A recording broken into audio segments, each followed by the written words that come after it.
Owengumdlali wasemuva kwesokunxele we-Kaizer Chiefs uTsepo Masilela uveze ukungabaza ngokusayinisa kweklabhu nozinto wakudala weSekhukhune United uRinaldo Lina.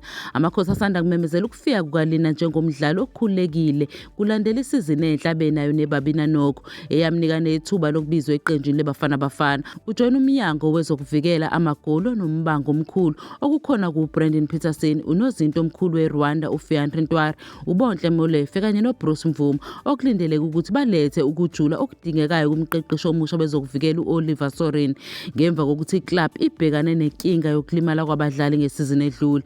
Nangaphezulu kokwanda kwesibalo sonozinto, uMasilela uyazibuza ukuthi ngabe iChiefs imtholile ngempela yini unozinto wesibili othembekile ongabamba kahle uma uPeterson engekho.